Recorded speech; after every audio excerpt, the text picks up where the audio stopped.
Welcome to Family History Mysteries, a podcast that tells the stories uncovered through family history research, the unexpected stories of everyday people. I am an avid family historian who has been compiling my family tree for over 15 years, with nearly 20,000 people recorded in my trees. And please put a review on my podcast. That will certainly help in getting the word out there and creating more listenership. Episode 246. Esther Eggers. Esther Ann Reardon was born on the 9th of March 1896 in Sydney. She was the daughter of Frederick and Georgiana Margaret Ricks, both of Irish descent. Georgiana was 18 when they had their first child. Frederick was 10 years older than Georgiana. Frederick had previously been married to Olivia Louisa Lyne in April 1880 in Sydney when he was 18 and Olivia 16. They had 10 children, all born before they married in 1916 in Surrey Hills, due to Frederick not having divorced Olivia and Olivia dying in September 1916. Esther was first committed on the 18th of July 1911 at the age of 15 years and 4 months, and she was sent to a training school for girls called Balila in Parramatta. The remarks listed in her time there was that she was suffering from gonorrhea. She was discharged on the 22nd of October 1912 when she was 16. In January 1914, Esther had a daughter, Mary Margaret Reardon, at St Margaret's Hospital in Surrey Hills. On the 4th of March 1915, Esther married Lawrence Eggers, who'd been born in Melbourne at the Methodist Mission Hall at Balmain in New South Wales. Esther was 17 and Lawrence was 34. Quite soon after their marriage, Esther began to amass quite a list of committals. In the Central Police Court in Sydney on the 14th of June 1915, she was charged with indecent language, and she was fined or to receive 1 month's hard labour. A week later, she was again charged with indecent language, fined, or given an alternative of 14 days jail. She also assaulted a constable at this time and was given an extra fine with 6 weeks jail if it wasn't paid. In March 1916, she was charged with offensive behaviour. In March 1916, June 1918 and March 1919, she had 3 separate charges of offensive behaviour and was fined on each occasion and was given between 1 week's jail or 2 months' jail hard labour if those fines weren't paid for. In November 1919, indecent language with a fine or 14 days imprisonment. And then in December 1919, she was fined with indecent language, unlawful assault, riotous behaviour, maliciously intending to do grievous bodily harm, and malicious injury to property. And as a result, she received 3 fines, but also 2 counts of 12 months hard labour concurrent. In the Tamworth Daily Observer on the 16th of May 1917, in Sydney, woman charged. Owing to a revolver exploding accidentally in his home at Redfern this morning, Frederick Owens, 32, a labourer, was seriously wounded in the head. It is understood that a young woman living in the house went into Owens's room, picked up a loaded 6-chambered revolver, not knowing it was loaded. She was playing with it when it went off. Esther Eggers, 21, was charged at the police court with maliciously inflicting grievous bodily harm on Owens. The police prosecutor stated that she came to the police station and gave herself up. The man's condition is not considered serious and the parties were on friendly terms. Accused said she pointed the revolver jokingly. She was remanded for a week. And on the 24th of May 1917 in the Newcastle Northern Times, it says that evidence at the police court was given today where it was stated that Esther Eggers shot Frederick Owen accidentally. He was asleep in a room when Eggers, who was the occupier of the house, entered to awaken him. Shortly afterwards, he heard a report and felt blood running from his nose. No further evidence being called, the magistrate discharged the woman. On the 7th of June 1917, in the New South Wales Police Gazette, Lawrence Eggers was listed under deserters from military forces of the Commonwealth at the military camp in Liverpool. It states that Lawrence Eggers, 36, 5 foot 8 inches high, with a dark complexion, light brown hair, that he had a butterfly, an American coat of arms and an eagle and snake tattoo, and also on his right arm a butterfly coat of arms and a snake on his left arm. On the 15th of November 1919, in the Port Macquarie News and Hastings River Advocate in New South Wales, policeman stabbed. At the Central Police Court in Sydney the other day, Esther Eggers, 22, was charged with maliciously inflicting grievous bodily harm on Constable Dennis. The woman was being escorted to the police station on another charge when it was alleged that she drew a knife from her blouse and stabbed Constable Dennis in the left eye, necessitating the insertion of 2 stitches. It was stated in evidence that it was not then known whether the constable would lose the sight of the injured eye. Constable Dennis is a returned soldier. His mother has since received a letter from him stating that the doctors do not think his eyesight is permanently injured. And then on the 3rd of December 1919 in the Sydney Morning Herald, Esther Eggers was found guilty of wounding Kenneth Miller Dennis with intent to do grievous bodily harm and sentenced to 12 months imprisonment with light labour in the state penitentiary. And this is where I find a photo of her. It also states in her jail record at this time that she has a tattoo on her right arm of a sailor and "I love my mother" and a left arm scroll that says "I love Dory." She was only 22 when she was sentenced to 12 months imprisonment. On the 7th of October 1920 in the Goulburn Evening Penny Post, the police are endeavouring to gain information regarding the shooting of a woman named Esther Reardon in a lane at Surrey Hills last night, but the victim declines to divulge what she knows. It's alleged that the woman was approached by a man who pulled a revolver from his pocket and fired at her. The bullet passed through her hat and grazed part of her head.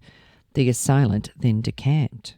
However, on the next day, in the Sydney Sun, Frederick George Sellis, aged 44, a polisher, was arrested last night in connection with the shooting at Surrey Hills on Wednesday night and was charged at the Central Court this morning with maliciously shooting Esther Eggers with intent to do grievous bodily harm.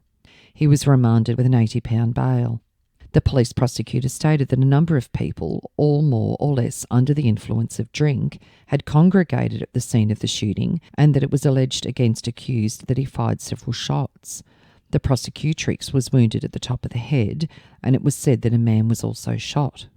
And 2 weeks later in the Newcastle Sun, Esther Eggers, a young married woman, was charged by warrant at the Central Police Court today, having refused to give evidence against Frederick George Sellis, who had been charged with maliciously shooting at her with an intent to do grievous bodily harm. In obtaining a remand, Sergeant Spy said that Eggers was alleged to have been shot by Sellis. She received 3 bullet wounds.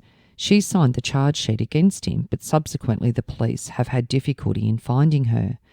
She informed the police that she had been intimidated and told them that if she gave evidence against Sellis, she would be killed by a push. So on the 22nd of October 1920 in the Sydney Sun, Frederick George Sellis, a polisher, 44, who'd been charged on a previous occasion at the Central Court with having maliciously shot Esther Eggers, was discharged in the court today. On each occasion on which he'd been remanded, the police explained that Eggers could not be found. A warrant was issued for her arrest because she'd signed the charge against the man. When she was sworn in at the witness box today, she declared that she had not known whether or not Sellis was the man who shot her because she was drunk at the time, and she was also drunk when she gave him a charge at the Central Railway Station. On the 5th of June 1921 in the Sydney Truth, Maroubra, famed for its merrymaking and its weekend structures, was the scene of lively happenings on the 20th of May. A cottage known as La Boheme was broken into and a party consumed joy juice and jazzed until the small hours and then departed, leaving the place in a state of wild confusion. There was a sequel to this at the Central Police Court on Tuesday when the parties suspected of taking an active part in the affair were brought before Mr Jennings. Their names were Ernest James Bolton, Elsie Jackson and Esther Eggers. They were jointly charged with breaking and entering the cottage referred to, stealing a few shillings and a shirt, and assaulting a Lithgow miner named Jack Lowy and robbing him of £15. Originally, an inquiry agent named Oldham was charged with the 3 persons named, but he consented to become a Crown witness and the charges were withdrawn. According to their stories, he and Lowy had an exciting evening. Lowy stated that shortly after 10 o'clock on the 20th of May, he was in Terry Lane, Surrey Hills, when Eggers came up and asked him for a cigarette. He gave her one, and in return she asked him to come and have a drink. Feeling that 1 or 2 wouldn't do him any harm, he accompanied her across the lane and joined a party consisting of Jackson, Bolton and another man and partook in their hospitality. Lowy handed over 18 shillings for beer. After it had been consumed, when he suggested a joyride in a taxi, Eggers was willing, and so were the other members of the party. They drove to Maroubra and pulled up outside a house in Thera Avenue. He paid the driver and followed the party into the house. He danced with Eggers, and when they came to a standstill, she dived into his vest pocket and took 3 5-pound notes. He demanded them back, and she promptly denied taking them. Then the women admitted into taking the money, and they would return it the following morning. Eggers said it would be safe in her keeping. Then she made herself scarce. After a while, her absence aroused his curiosity, and he began inquiring about her. One of the party told him that she was out in the kitchen making coffee. He decided to go and have a look and went to get his overcoat and found that Bolton had it on. He asked for it, and Bolton glared at him and told him to get, and walked out of the house with the others. He followed them and asked them to show him the way back to town. He was again told to get. Before he could do so, Jackson began punching him. The others, including Eggers, also joined in, and he was knocked down. He lay on the ground and he was kicked and punched with his eye cut, his cheek cut, and his tongue split. He lost consciousness for a while, and once he came to, he found his attackers had all disappeared. He made his way to the Daceyville police station and reported the matter to the police, and the next day visited St Vincent's Hospital. Later, he identified the 2 women and Oldham at the police station.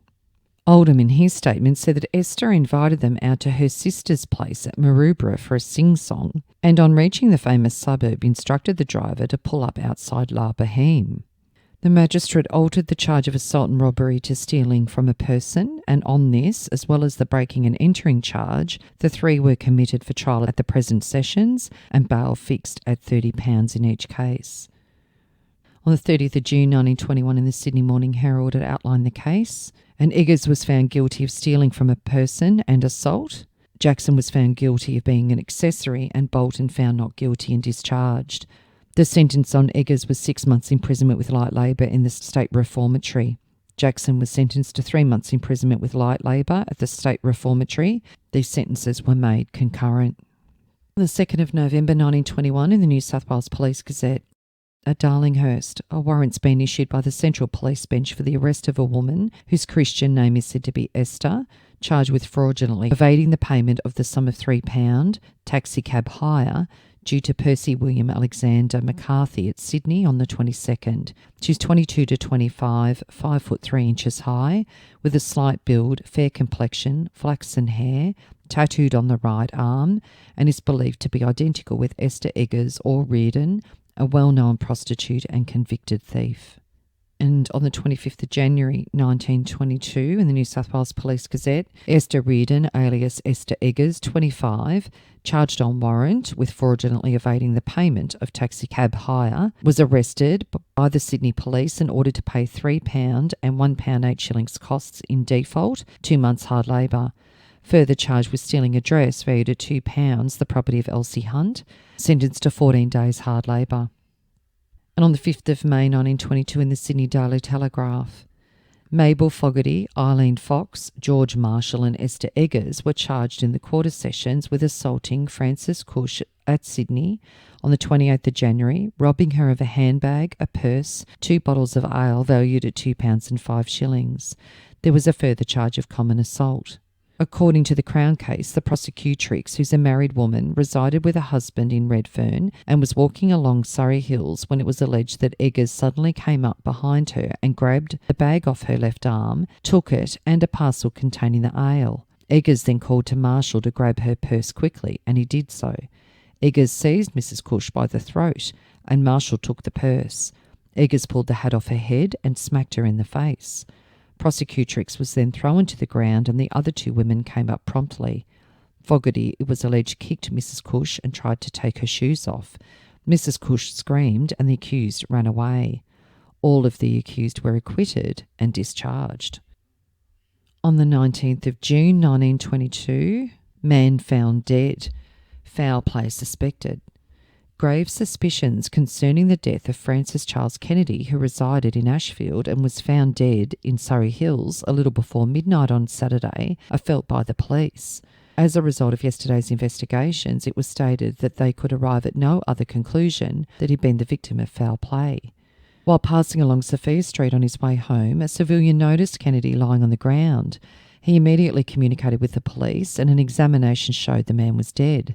There was a deep gash, 4 inches long, on his left jaw, while his head was badly fractured. Kennedy was a railway porter employed at Strathfield and 40 years old. And 2 days later, 3 persons detained.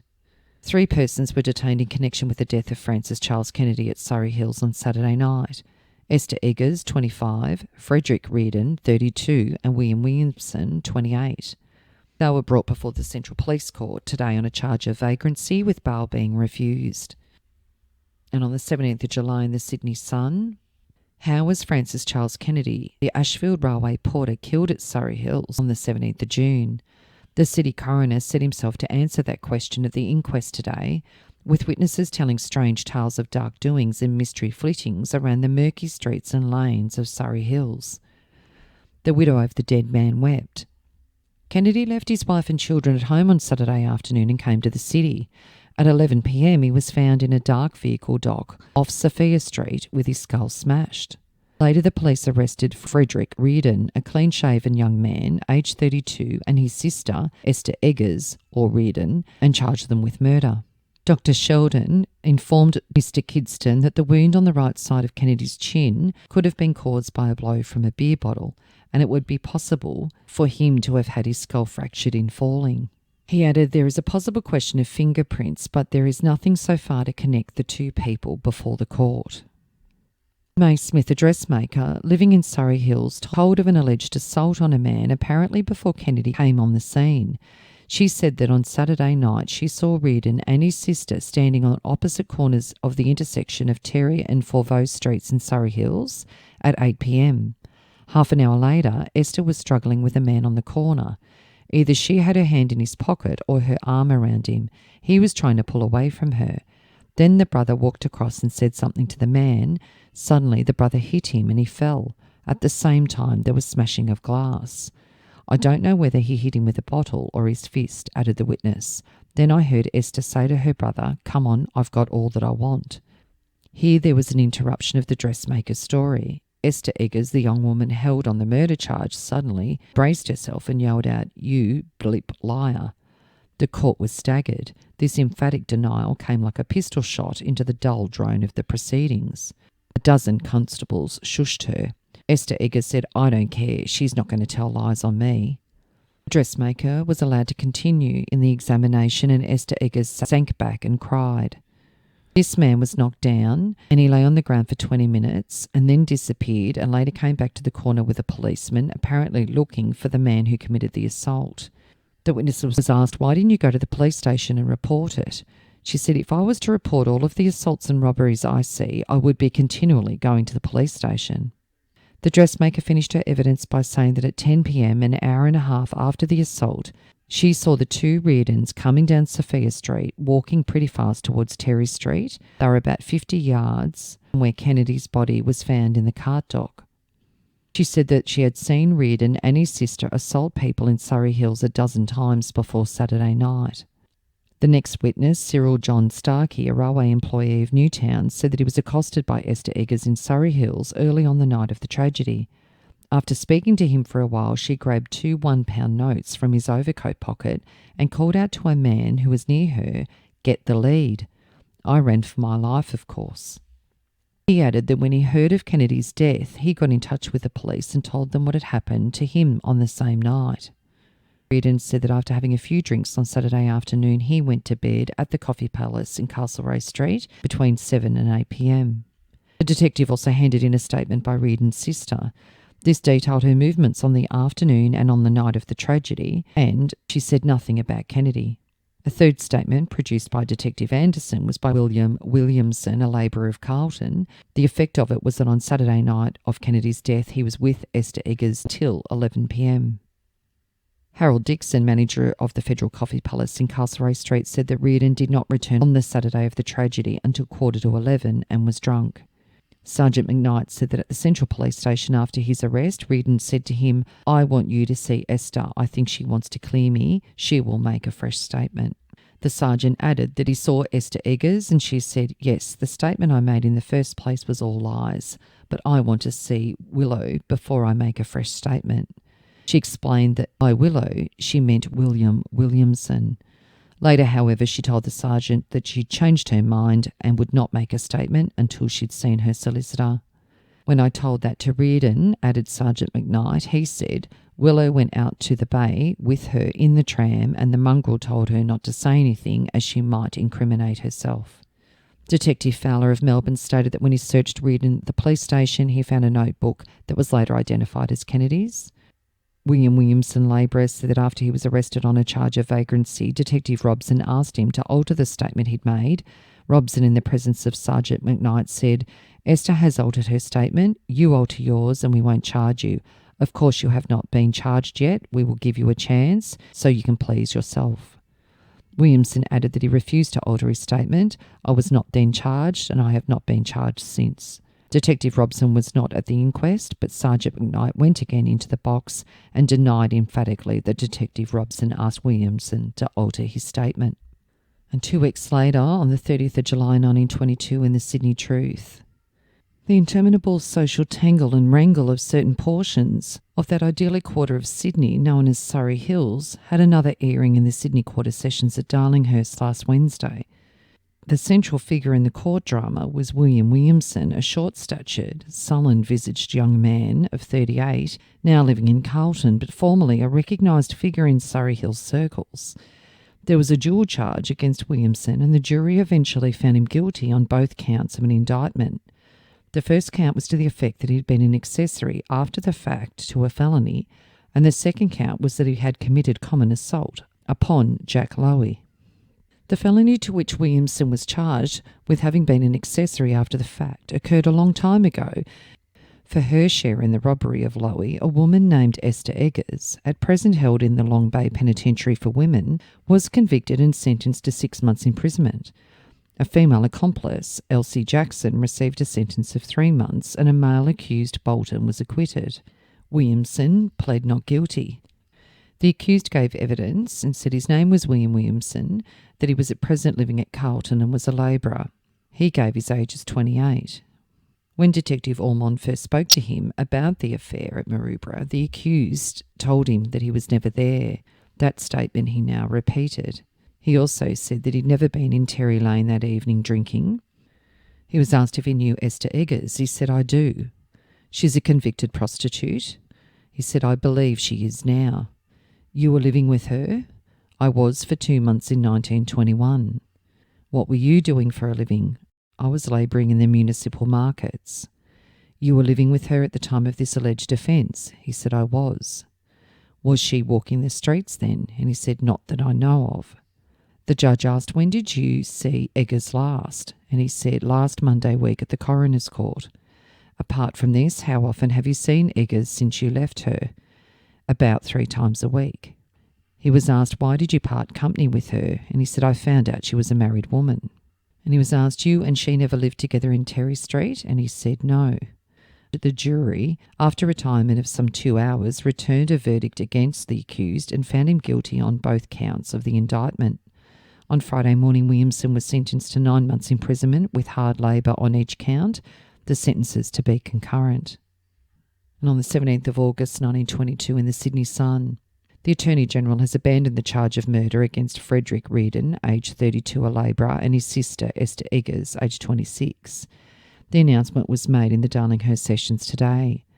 The accused were committed in the City Coroner's Court on the 17th of July to stand their trial on having murdered Francis Charles Kennedy, a railway guard, being found dead on the 17th of June in Surrey Hills. His head had been battered in. Following the abandonment of the capital charge, Reardon and Eggers were arraigned on a charge of having assaulted Cyril John Lee Starkey on the 17th of June and robbing him of £2. The Crown offered no objection to the granting of bail, and the accused, who were not represented by counsel, were remanded by Judge Cohen on a $40 bail to appear for a trial when called upon. And 2 months later, on the 26th of October 1922 in the Sydney Sun, Frederick Reardon, aged 30, a labourer, and his sister Esther Eggers, aged 25, appeared before Judge Cohen at the Darlinghurst Sessions on a charge of assault. The Crown case rests upon the evidence of May Smith of Surrey Hills, who was acquainted with Reardon and Eggers. May Smith said she'd known Reardon for 18 years and Eggers for 2 years. When was the last you spoke to Reardon? She said the night he asked me for a dish of water to wash blood away. When was that? The night he assaulted in the street a girl with whom he'd been living. Further question, the witness stated that her life had been threatened. When was your life last threatened? And she said a few days ago. Did you complain to the police? She said yes. In a statement from the dock, Reardon declared that he was in another part of the city at the time of the alleged assault. He'd been lined up for identification, but the victim of the assault, a railway employee named Starkey, had identified another man and not him. The police, Reardon went on, had hounded him down. They even took him off a job at Maroubra to charge him with the Surrey Hills murder, and he was innocent of that too. The police blackballed him in every job. I'm innocent of this charge, Reardon said. Eggers also made a statement. She said she knew absolutely nothing about the assault and she was not in her brother's company.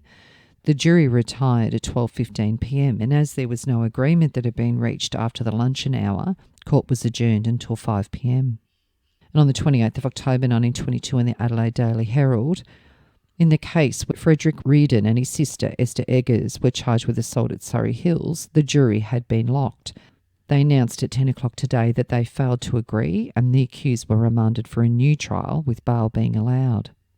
And a month later, on the 26th of November 1922 in the Sydney Truth, underworld upheaval, sordid story from Surrey Hills, Esther Eggers and brother Fred found guilty of an audacious assault.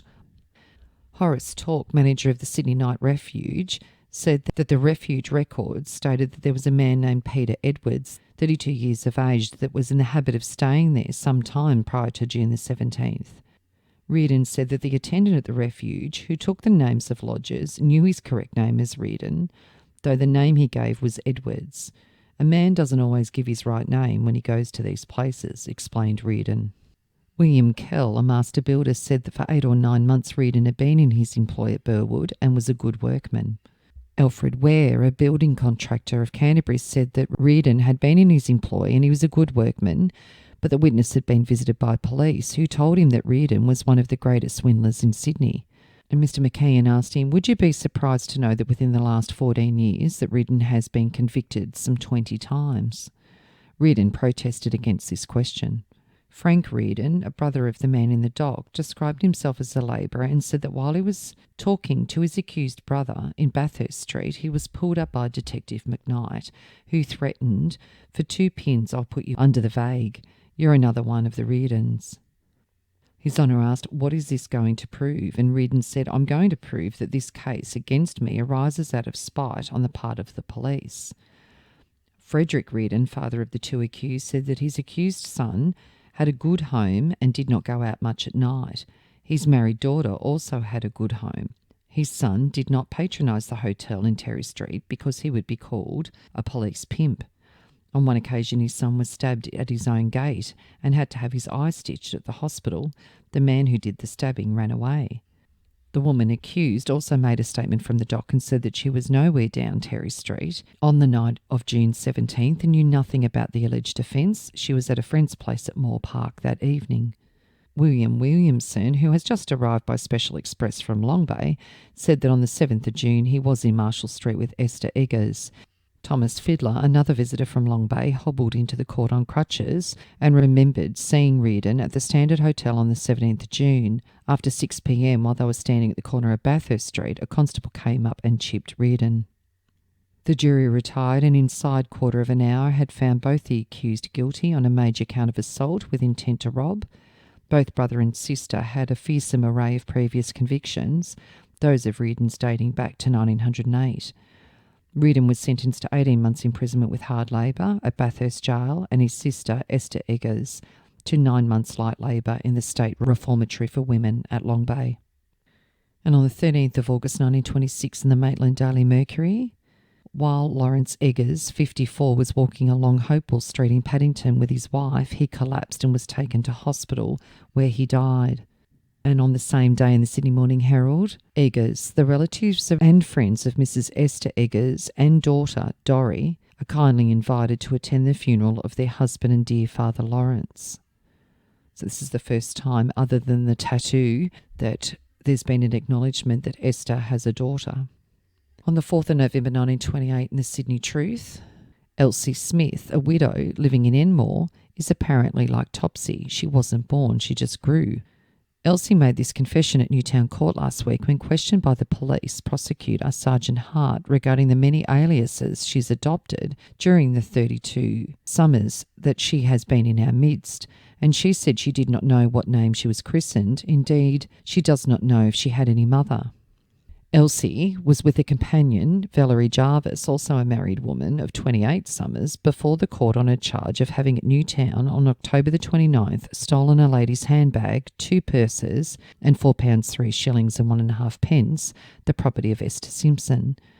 It was a pity that Elsie Smith had not had a mother to guide her, as subsequent highlights thrown by the police on Elsie's career during the many years disclosed that she had been before the court on numerous occasions for shoplifting, stealing and assault. Elsie was last before the court in 1922 on the most serious charge of her career. As Esther Eggers or Reardon, she was charged with her brother Frederick Reardon for feloniously and maliciously murdering Francis Kennedy. However, on that occasion, no true bill was filed by the Crown, and Elsie, or Esther as she was then called, went free. After that experience, there came an interval of over 6 years before she renewed her acquaintance with the court last week. Elsie insisted she did not take the bag. Valerie ran away and I ran after her, was her explanation. Before the invitation could be extended to Elsie Smith to have her say, she bounded to her feet and with alacrity entered the box. She said she was a widow and resided in Enmore. On the morning of the fateful day, a neighbour of hers, Mrs. Cole, asked her to go to Newtown with her to buy a pair of boots for the baby. The woman grabbed me and the constable came, and I'm innocent. I never touched anything, passionately concluded Elsie. Elsie glared defiantly as Sergeant Hart rose to cross-examination. Are you a friend of Valerie Jarvis's? And Elsie replied no, and in the same breath said she'd known her for 3 months and had been drinking with her on the day the trouble occurred. Why have you taken the name of Elsie Smith? I have always taken the name of Smith. That's my right name. Haven't you appeared before the court under the name of Esther Eggers? She said no. Or Reardon? No. What were you christened? I don't know what name I was christened. I don't know if I had any mother. You have been convicted of other offences, shoplifting, stealing, assault, and numerous other serious offences. She said, I have been up numerous times, but that's my past, not my present. Mr. Cromwell made an appeal for a fine instead of jail for Valerie Jarvis. He said that Jarvis had got into bad company and she'd only had 1 conviction recorded against her, and she had friends who would see that she went away to a job in the country. And the response was, well, I don't want to send her to jail. She's fined £10 or 3 months. Perusing Elsie Smith's conviction card and finding that the lady had trodden the straight and narrow for over 6 years, he said Smith's fine the same. Both women were allowed 2 months to pay the fine. Esther married John George Noble in 1939 in Surrey Hills, and on the 31st of December 1943 in the Narrandera Argus and Riverina Advertiser, Police Court, excitement on Christmas Eve. Esther Ann Noble, 46, was charged with using indecent language. She pled guilty to behaving in an offensive manner on the 24th of December and to a charge of unlawfully assaulting Constable Anderton whilst in the execution of his duty. On the first charge, she was fined £3 in default of 6 days hard labour, and on the second charge was fined and in default for 4 days hard labour, and on the third charge, fined in default of 10 days hard labour. John George Noble, 49, was charged with behaving in an offensive manner in Audley Street on the 24th of December and inciting Esther Noble to resist Constable Anderton in the execution of his duty. He pled guilty to the first charge but not guilty to the second. Constable Anderton stated that at 6 p.m. on the 24th of December he was called into the saloon bar of the Murrumbidgee Hotel. On entering, he saw Mr. Anderson, the licensee, attempting to remove Esther Noble from the bar. At the same time, she was resisting him and shouting out in a loud tone, I came in for a drink and I want a drink. The witness assisted to put the female defendant into the passageway. He heard a disturbance in the parlour and looked in there and saw John Noble adopting a fighting attitude to some person in the bar. He went in and separated them and said to Noble, I'm a police officer. The witness was walking with him to the door and he said, how do I know you are a copper? Where are your credentials? The witness was off duty at the time and in plain clothes, and he said to Noble, This man, indicating the licensee, knows me, as does almost everyone in the bar. The licensee said, yes, he's a policeman. His name is Anderton. Noble said, all right, I'll go. He went into the passageway and the door was closed. The witness was talking to the licensee when he heard a commotion in the passageway and heard hammering on the glass door. The licensee spoke to him and he went out into the passageway. Both the Nobles were there trying to gain admittance into the saloon bar. The witness said, you have had enough trouble already. You don't want to keep this up on Christmas Eve. If you go away quietly, it'll be all over. They left the passageway and went into the street, and the witness accompanied them. In the street, the female defendant said, I still want that drink and I'm going back to get it. The witness said, you have no right in the bar of the hotel under the National Security Act. The licensee is within his rights to refuse you. John Noble said, Anderson hit me in the bar and I'm going back to clean him up. The witness said, I have given you a couple of chances already. You are strangers to the town. Why don't you take the opportunity of going? They walked away a few yards and the male defendant said, I don't believe you're a copper. I'm going back to get that mongrel Anderson. The witness stood in the way and Noble adopted a fighting attitude. The witness caught hold of his arm and immediately he caught Noble. The female Noble struck him over the left eye, inflicting a small cut. He caught hold of her arm and said, I'm arresting you both for offensive behaviour. The male defendant said to the female defendant, don't let the mug take you. I don't believe he's a copper. There is plenty here to help us. By that time, a large crowd was gathering on the footpath while the witness was holding the male defendant. The female Noble continued to strike him about the face with her hands. The witness said to her, I will charge you with assault. She immediately used the words mentioned in the charge against her and continued to do so for 10 minutes. He put the two of them in the back compartment of the car. During the altercation in Audley Street, the female defendant shouted, he has stabbed me and punched me and has taken £5 notes out of my handbag. She continually threw herself to the ground each time he attempted to take her away.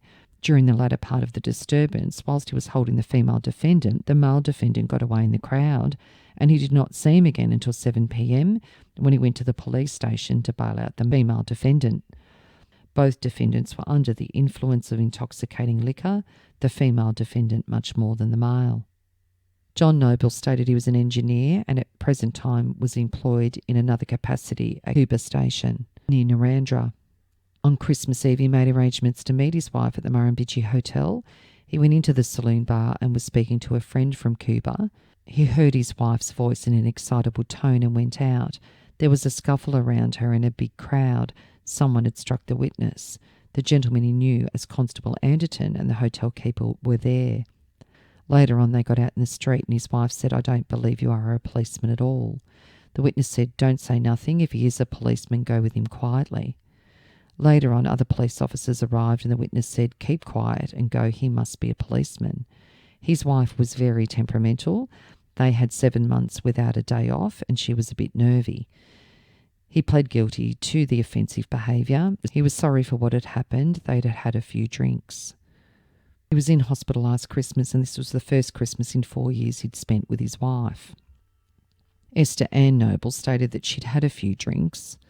What occurred was her fault. She had some drink in the hotel on the corner. She said she was entitled to be in the lounge and she was waiting for her husband. Someone pushed her. The constable told her to get out. She did not know what she said in her excitement. She did not think Constable Anderton was a policeman. She had told him since she was sorry for what had occurred. She did not remember what she was doing. John Noble was fined £1 in default of 48 hours hard labour on each charge. Esther was fined on 3 counts of indecent language. The first charge she was fined £3 in default of 6 days hard labour. On the second charge she was fined £2 in default of 4 days hard labour. And on the third charge, £3 in default of 10 days hard labour. In 1963, they were living in Surrey Hills, but by 1968, Esther was living in Paddington, but John was not at that address, and John died in 1969. In 1972, Esther was living in Granville. Esther died on the 22nd of July 1974 at the age of 77 of pneumonia. Her death record stated children, first one unknown, and then Margaret, who was 60 years old, and the informant was Margaret Mooney, the daughter of Esther, who was living at Maroubra Junction. So the daughter mentioned, Mary Margaret Reardon, known as Dorry, hence the tattoo and the reference to her husband's death, was born on the 25th of January 1914 in Sydney. She married George Edward Mooney at Darlinghurst on the 9th of March 1935 when she was 21 and George 23. George was a fitter and they had 3 children. And Dorry died on the 28th of February 1995 in Sydney, aged 81. And a little on Esther's siblings. She had an older sister, Agnes Mary, who was born in 1889 in Chippendale, New South Wales. Agnes married Thomas Pearson in March 1908 in Sydney when she was 19 and Thomas 22. Thomas was a cordial maker and Agnes a machinist when they married, and they had 6 children. Agnes died on the 25th of March 1963 at the age of 73 in Rockdale, New South Wales. Her brother, Frederick Joseph Reardon, or Riordan as he was otherwise known, was born on the 28th of October 1890 in Newcastle. In July 1908, he was fined with indecent language. In August 1908 for riotous behaviour, and in September 1908 he received 12 months in jail for maliciously inflicting grievous bodily harm. Frederick married Ruth Violet Carruthers on the 7th of May 1910 when he was 19 and Ruth was only 15. By the end of 1910 he featured in the Wagga Wagga Advertiser. Some excitement was caused in Sydney in front of the Olympic Theatre tonight when a man pursued by a mob rushed into the pay box and locked the door after him. The man was in a state of terror and the door had to be forced open as he would not unlock it. He was found crouching in a corner of the box and he implored the manager of the theatre not to allow him to be shot. After being conducted through a portion of the theatre and let out by the back door, he returned in a few minutes pursued by a number of people, one of who fired a revolver shot and grounded him in the shoulder. The man who gave the name of Frederick Riordan said that he was a resident of Surrey Hills and he was admitted to hospital.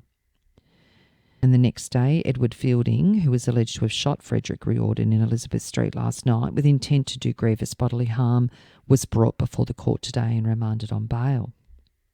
Frederick and Ruth had a daughter Vera in 1912 in Sydney. However, she died on the 11th of May 1918, aged only 6. On the 18th of May 1918 in the Casino and Kyogle Courier, a North Coast Advertiser, it says Vera Reardon, a child of 6 who lived with her mother in Campbell Street, Sydney, carried a candle to her room at 8:20 p.m. on the 8th of May. By some means, her clothes caught on fire and she ran through the house into the street, where a man named John Thorpe pulled off his coat and wrapped it around her and rolled her on the ground to get out the flames. She died in Sydney Hospital on Saturday. 3 months after his daughter's death, Frederick was charged with larceny and he received 12 months hard labour. It said that he'd had 7 previous convictions. Then in November 1914 he was charged with offensive behaviour and resisting a constable. In June 1915 he was found in a private yard without consent and received 1 month's hard labour. He again was convicted of assaulting a constable and indecent language. And in August 1915 was convicted with 1 month hard labour, owing to the appellant having not paid previous fines.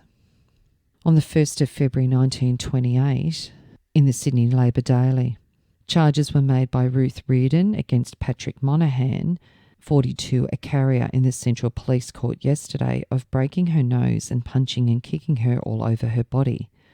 Monaghan was fined £10 or 3 months and lived with the complainant. The defendant said that the woman was having a cocaine party with 3 others and she received her injuries through falling against a door. The visitors picked up bottles and smashed the windows. And 7 years prior, Ruth Reardon is listed with Elizabeth Hayes and Robert Hill being charged with attempting to choke Edward Nye near Oxford Street in November 1920 with an intent to rob him. They were also charged with assaulting Nye and robbing him of a wallet and £1 in money. They pled not guilty. The accused denied that there had been a robbery. Reardon and Hayes were sentenced to 12 months light labour. Hills was sentenced to 2 years hard labour. So 4 days after it announced about Ruth Reardon having been injured in the Sydney Truth, it says A pleasant little party was held at Ruth Reardon's home on the afternoon of the 26th of January. Among the guests present were a gentleman and two lady friends, and the function became quite animated when Mr. Patrick Monaghan arrived on the scene. He was very drunk, and after knocking Ruth down, he kicked her all over her body. Ruth appeared in person at the Central Court on Tuesday, looking as if she had laid her head beneath a roller. She'd lived with Monaghan as man and wife for 8 years, she said. Her eyes were discoloured, her nose was broken. Patrick Monaghan was charged with assault. He said Ruth had received injuries in a fall. He was given a £10 fine or 3 months jail. And 9 months later, in the Richmond River Herald, a Northern District's advertiser, amazing domestic tangle. An amazing story of a domestic entanglement was told at the Central Court last week. Maud Davis was charged with using insulting words to Ruth Reardon, and Frederick Reardon was charged with using threatening words to Frederick Monaghan. It was stated in evidence that Ruth Reardon lived with Monaghan in a house in Surrey Hills. Next door, her husband lived with Maud Davis, Mrs. Reardon's cousin. Uncomplimentary remarks on the 17th of October led to summonses. When Mrs. Davis was questioned about Mrs. Reardon's past history, he replied, "She has been trying to redeem herself, but you two won't let her." Reardon was ordered to enter into a recognition of £20 to keep the peace towards Monaghan for 6 months, and Maud Davis was fined £2 for using insulting words. And Frederick Reardon has a long list of convictions, taking up quite a few pages in his jail record. From April 1928, he was charged with offensive behaviour, drunk, threatening words, indecent language, assaulting a constable, all the way through until October 1946. And Frederick Reardon died on the 22nd of March 1947. His death notice was in the Sydney Morning Herald. Frederick Joseph Reardon at the Auburn District Hospital in Granville, beloved brother of Agnes, Margaret, Esther, Frank, Nellie, John and Bernard, deceased, and Lillian, aged 56 years. The third sibling of Esther was Rosanna, who died on the 12th of February 1895 at the age of only 2 months in Sydney. The next was a brother, Francis Patrick Reardon, who was born on the 27th of October 1899 in Sydney. He married Mabel Elizabeth Stooner on the 15th of January 1921 in Surrey Hills when he was 20 and Mabel was 18. They had 2 daughters, Gwendolyn, who was born and died in 1923, and Doreen Mabel, who was born on the 12th of August 1921. Doreen married Francis Robert Robson, who served in the Navy Reserve, and they had 5 children. Doreen died in 1991 at the age of 69. Family trees have Francis as the father of John West, who was born in Surrey Hills in March 1926.